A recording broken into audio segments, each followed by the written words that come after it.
one of the things I talk about in here is starting with the why. You hear us say that a number of times, and I tell the story, who I just really adore, Dan Bowman in Michigan State. Is that he loves telling the story too. When he was really working with starting with the why, and he said, Janet, I do start with the why, but I'm not getting any different. I'm not getting different results. It's still not working. And I said, okay, Dan. I said, well, whose why are you starting with? And he said, well, my why.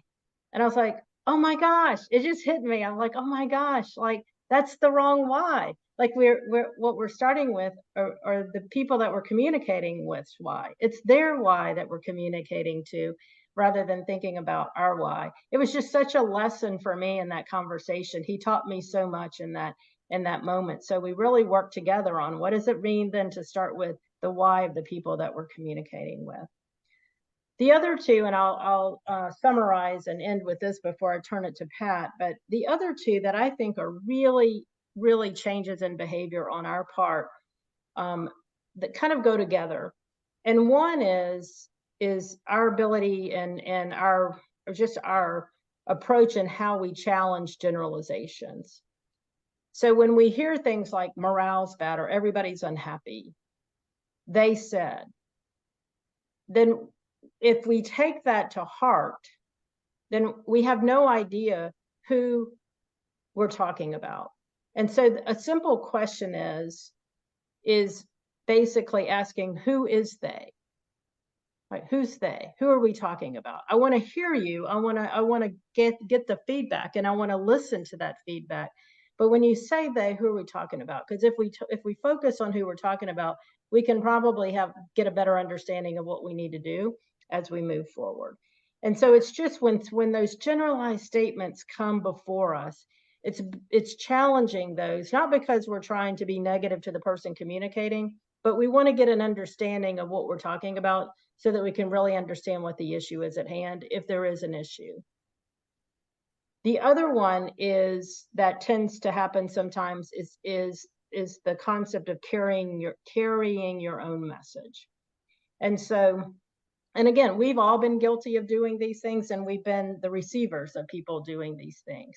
So when someone comes into your office and they're saying, you know, I'm here because I just need to tell you, and I need to, you know, I want to help you. I'm the person here to help you, and I want to tell you what's going on out there.